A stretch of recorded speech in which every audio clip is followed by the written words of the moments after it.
This is the Ask Faleskini podcast, where the modern economy is discussed from a skeptic's perspective. Mr. Faleskini helps you distinguish what is sustainable in our economy and what isn't. Not everything that glitters is gold, and not all mud is dirty. The podcaster Mr. Faleskini provides no-nonsense advice. He had it all, lost it all, went bankrupt multiple times, and is now attempting to come back from zero with sustainable growth. There are numerous coaches and preachers on the internet that preach about positive thinking and how life is all roses if you just care to see it that way. Well, Mr. Faleskini is definitely not one of them. We recommend you ask Faleskini to keep it real. He discusses the darker side of the current economic reality, the side that's more important for your personal and business finance. His first intention is to help you keep what you already have. Not to be a complete party pooper, Mr. Faleskini will also hint at the earning opportunities in the economy today. In order to please the almighty algorithm, please like, share, and subscribe. And now it's time to start taking notes. The mic goes to the podcaster, the one and only Mr. Faleskini. Welcome to the Ask Faleskini podcast with a guest. I'm proud to present Doug Betts from UK. Doug is the founder of SureBets HR Solutions, a UK-based HR consultancy firm. He's also a speaker, mentor, and book author. Doug, please tell us more about yourself. What is your story? Okay, thanks, Peter, for having me on the podcast. So my story is ultimately the reason I wanted to do what I do for a living is I wanted to make work better for people. And everything I do kind of comes back down to that mantra is, can I make people have a better experience at work, whether you're a business owner or an employee? So I started out in HR some 23 years ago now. I started out in the public sector, had some really interesting experiences there, which a lot of them have shaped the way I think and deal with things now, mainly as an act of rebellion against a lot of them, if I'm honest. And even back then, it just gave me a sort of thought about actually work can be better than this if people are willing to let it happen and give consideration to not just doing things the way they've always been done.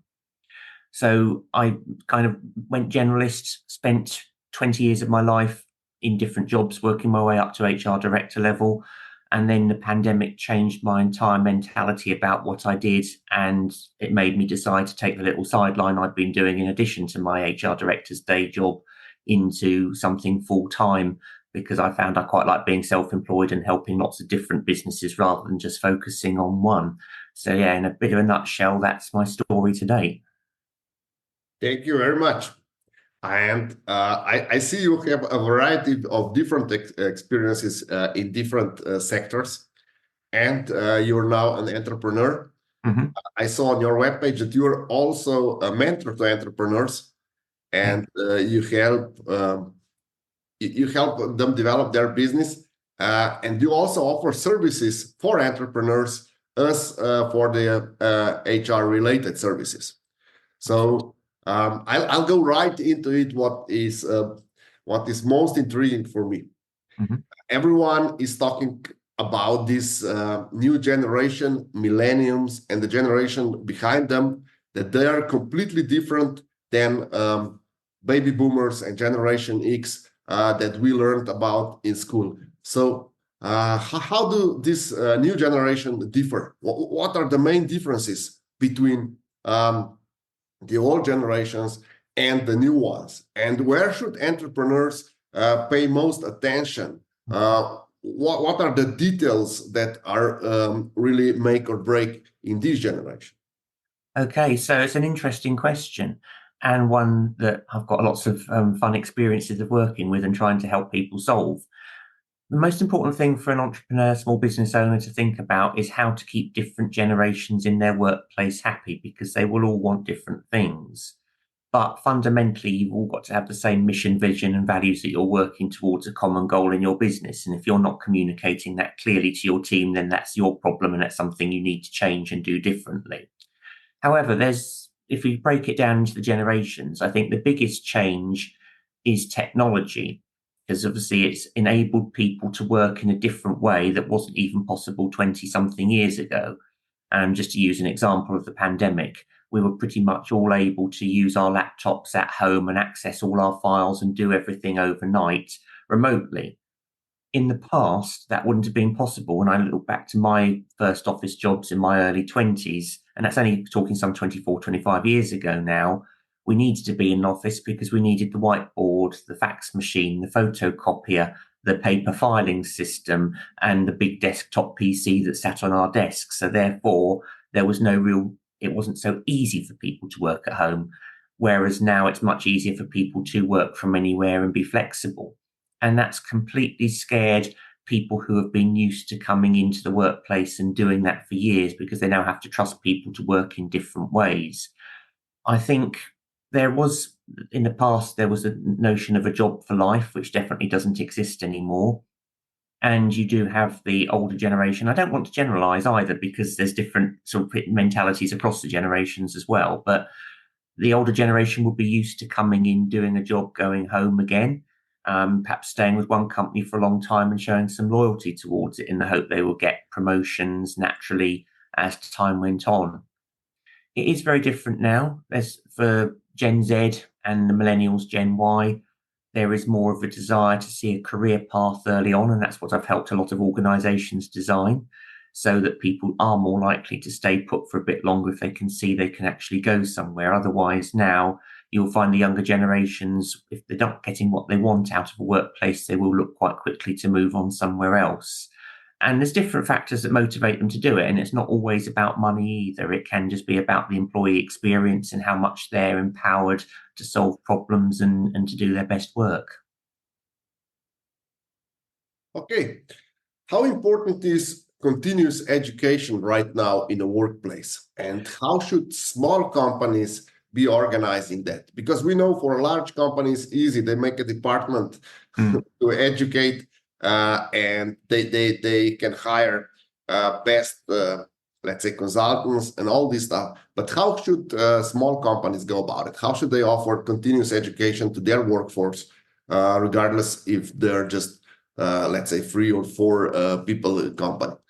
Okay. So first of all, to answer the first bit of the question, yeah, continuous education is really important for everybody, because as somebody once said to me, if you don't move forwards and you stand still, you actually go backwards. So whether you're a business owner or whether you're in a more junior level in an organization, and even if you've got no desire to want to progress to another role, you still need to keep your knowledge up to date of your sector, what's going on around you, and also how work is changing and making sure that you're moving with the times. So yes, education plays a big part in that, but it's important, as you say, for small businesses, they might not have their own internal training department, but it's to, first of all, consider exactly what training people need to progress in their roles. So you could come up with a training plan, you could do a skills gap analysis. So there's lots of different techniques and tools that you can use, and I've worked with businesses to help them identify what some of those things are. And then the second point is really then, once you've got that, is to invest wisely. So, for example, you wouldn't put people on a leadership training program that you just throw some money at them to sit in a classroom for a day and to learn lots of theory. You would want something that's really bespoke to that organization, with a trainer and facilitator who gets the culture, the setup, some of the issues that are faced, and then can make that training really relevant to that particular organization. So I think that's the first thing. And secondly, it's about using lots of different training methods as well. So it's not just about classroom-based learning or e-learning. It can be a mixture of different types. It could be learning from your colleagues. It could be doing bite-sized learning. It could be having coaching and mentoring programs in the workplace, just to give people different styles, because we all learn in different ways, and some people learn better through doing. And it's also quite a normal thing to say people learn more through their mistakes and the things they get right. So also you need good supportive people leaders and line managers in a business who will allow people to make mistakes and errors within a certain range, not something that's catastrophic, of course, but something that will at least give them the power to learn things and to grow. But they can also be pulled back from the brink if they need to be pushed in the right direction. So yeah, there's all of those different factors that have to be considered. Okay, thank you for that insight. I would also like to know your take on certification. Right now, if we check on the internet, there is certificate for everything. and for everyone. What's your take on this certification? Should people and company get involved in all these certification processes? Should it make it an integral part of, let's say, growing the knowledge base and experience base? How should small companies and the mid-sized companies go about all this certification, and how important is certification for employees as to regards if they would swap a job? How would that help them? I think it's really what gets the best results. So when you look at certificates, yes, you can get certified online. Yes, you can do courses, you can have a certificate. But it's more about, is the learning credible? Is it going to help make you a better employee, a better leader? Is it going to help the business grow? I think those are the questions to ask. Obviously, in some areas, you need a qualification to remain legal, which is the main thing.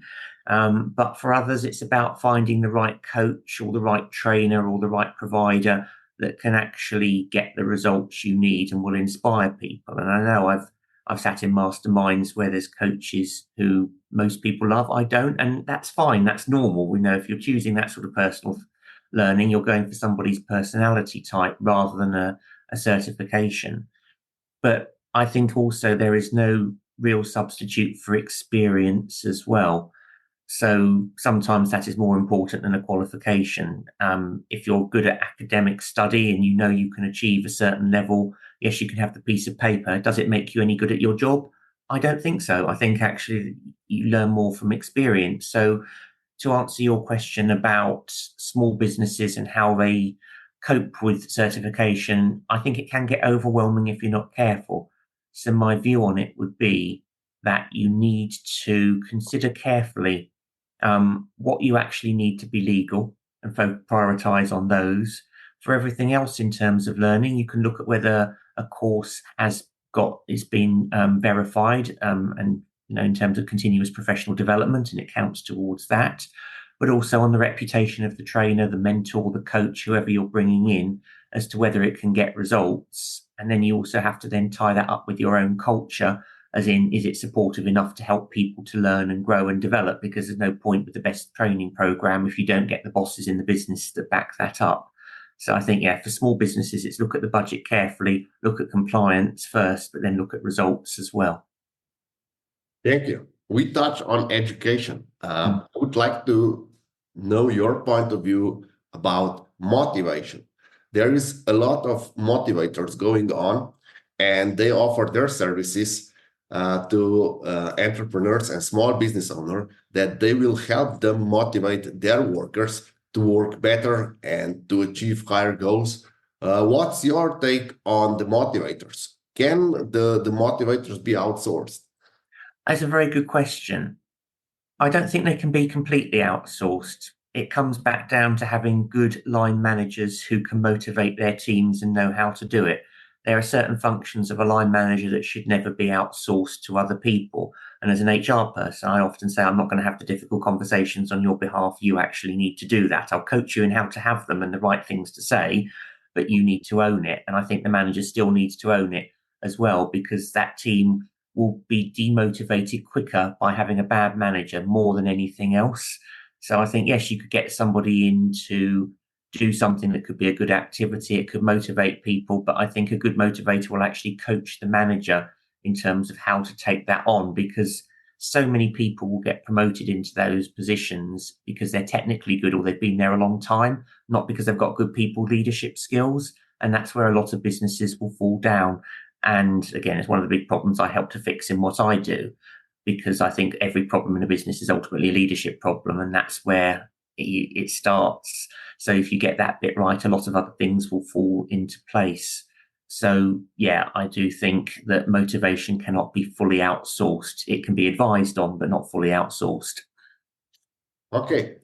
Do you think that in the same environment, if the leader gets, let's say, a really good coach on motivation, can they introduce new methods of motivation with the existing team? Is that possible? Isn't there this, let's say, force that stays and some kind of accountability for the past actions, and all this mixed together, so that even if top managers and the line managers have new methods, the employees just don't respond well to them because they're used to past methods. So this is all about motivating through change. And obviously things will constantly change at work, whether you like it or not. And the best leaders will inspire people to come on that journey with them. And so the way of doing that is you really have to get people to buy in on the change and make them feel like they're involved in it. I mean, ultimately, businesses aren't democracies. You don't vote for your leaders.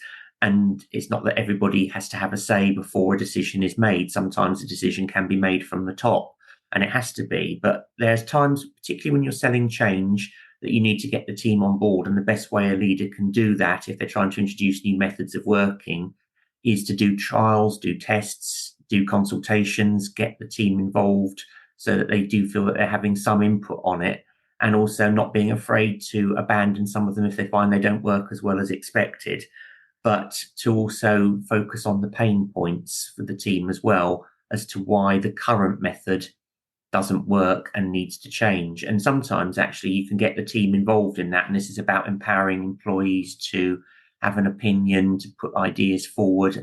And something I've done with clients, which has worked well in the past, is you have a ban the stupid rule competition. So it's where you get people on the front line who have to work with things that could have worked brilliantly 5 years ago, but are now no longer fit for purpose, to actually step back and question, well, why are we actually doing something in a certain way? And then that will in turn inspire the leaders to make a change. And it's a quick win. You've got the team on board. You've got a new way of working. It's come from the team and it makes their lives easier. And usually you have to sell change on the fact it will make somebody's life easier. Okay, so I think that is the most important premise of the change, is that life becomes easier and company become, even if the life is easier for the employees, the company becomes more efficient. I think these are the two main goals of the change, or should be. And now I would like to address the elephant in the room, and that is AI. Yes. How you see AI stepping in the companies? How many tasks or jobs can actually be taken over by AI today, and how many do you believe it will be taken over in the future? And how will this influence the development of human resources as such? I think it's a good question, because jobs will inevitably change. There'll be lots of jobs which are in existence now that won't be needed in the future because of AI. And I think, as I've watched or listened to podcasts on the subject, there are people who will say that AI now is only going to improve and get more sophisticated compared to what it is at the moment. I mean, at the moment, I can still tell if something's been written by AI or written by a human. But I think probably give it a few more years, that will change, and it will be harder to tell as it gets more subtle and it acquires knowledge. And I can see why people would be scared of that kind of change, because it's massive. And I wrote a little bit in my book about it. And I think the best thing people leaders can do now is, rather than stick their fingers in their ears and pretend it doesn't exist, is to actually look at how it can make life easier now, and to give consideration to what jobs they will need in the future versus now, and to be prepared for that, and to make sure that people have got the right skill sets to do them. Because I think in society, it could potentially change things quite considerably, because you might not need as many people in the workplace, or you might need them to do a different type of job. You might need the education system to change so that people are educated and learn different skills to the ones that they're doing at the moment. So there's all sorts of implications, and I think only time will ultimately tell. My view is there are some things that will never be able to be done by AI as successfully as human to human. So that could be doing training where you interact and you have group discussions around topics. It could be around having a motivational conversation with one, or having a human-to-human conversation, because people like to feel that connection. And if you take the difference of having a conversation with a human over Zoom versus doing it in real life, there's a lot of benefits to still doing it in real life. So applying that principle to AI, I don't see it changing in that way. There'll be human-to-human contact needed, but it's about getting the right skill sets in place now, and also thinking what can be automated, because there's still lots of painful low-level jobs out there that could be automated and work very well. And I think that would be a good way to go. And again, just using HR as an example, if you look at your HR assistants who might man a helpline, there'll be your typical employee questions coming in, which are things like, can you send me a copy of my contract? Can you remind me how I change my bank details? How do I update my address? I mean, there's tech in place already where that can be self-serviced and automated, but I think there's so much more, those very transactional kind of queries that can be automated, and that will be a good thing. And then actually it would leave professionals in HR or other professions to then focus on the strategic stuff, the stuff that does require more of a human brain, and that kind of overview of connecting the dots between different areas if you're going to bring a business forward in terms of its vision and where you want it to go. Okay. You said that some jobs will be automated. Does that mean that humans will work with robots? How will this interaction take place? Or not just with robots, but also with computer programs that will do a lot for them? As you said, the simple tasks like send me a copy of my employment contract can already be automated. So how do you see, how will the complexity of HR grow if more and more, let's say, low-level jobs are taken over by AI? I think then there'll be more of a skill on there'll be more competition for jobs at the higher level if people want to work in a certain area, or you might need a few people at that level just to manage the AI systems and check for defaults, because IT is still always going wrong, always going to need maintenance. And again, I'm going to use the supermarket as an example. We've got more and more tills that are automated or self-service now, but you still need a human in the background to hover around and fix errors. So I can sort of see a similar setup coming in for those low-level jobs. You might not have call centers with 50 people in anymore, but you might need 10 to 20 of them, for example. And they might be monitoring, they might be fixing issues, they might be sort of updating and programming as things change and technology changes. So yeah, I think it will be different skill sets. And again, if you look at things like the manufacturing sector as well, where you still have people working on production lines, again, a lot of that could end up being automated, particularly with things like 3D printing and advancement of that and how things are actually physically made and packed and distributed. But I think you still need humans to oversee some of those processes, albeit not in quite such a granular level as you do if you're doing a job completely manually. Thank you.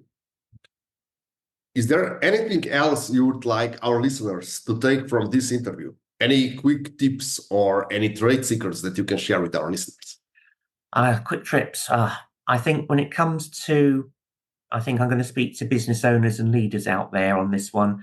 I'm saying, first of all, don't feel you have to pretend to know it all from day one as a leader. Don't be afraid to get a coach. Don't be afraid to ask for help if you're unsure of how to do something, not just from a compliance point of view, but also about making your team feel great and do their best work. And I think to senior leadership teams, I would say, don't ever think you know it all either, because I've seen so many businesses put their junior leaders through training and coaching and it's worked brilliantly. But actually, I think some of the senior leaders need it the most. And as an entrepreneur and a business owner, my other advice is don't think you have to know it all either, because the best businesses flourish when you pay experts to do the bits that you don't have the time to do, don't have the knowledge of. You can't be all things to all people. And I've learned that one myself doing what I do. So I think that is my overarching help. It comes in two words: get help when you need it. Thank you for these insights. Where can our listeners reach you? So they can get in touch via my website. I'm on all the normal social media channels, or they can go to my website, www.surebetshr.com, and they can sign up. I do sort of weekly tips and tricks and email bulletins. They can follow me on social media. I do sort of funny videos of how to be a bad manager, so people kind of see it from a different point of view. And also they can buy my book, which I wrote, which is From New Line Manager to Great People Leader, which is on Amazon. And that is there for people who don't want to perhaps invest in a full training course but still want the tips, and so they can get started on that for as little as $7.99. Okay, I will put links in the description below. And thank you, Doc. Thank you for being my guest tonight. Well, thanks very much, Peter. Cheers. Thank you, Mr. Faleskini, for this outstanding podcast. And thank you for listening to the Ask Faleskini podcast until the end. Mr. Faleskini would love to hear your feedback in the comments. And don't forget, if you want to know, ask Faleskini or listen to the Ask Faleskini podcast. In order to please the almighty algorithm, please don't forget to like, share, and subscribe.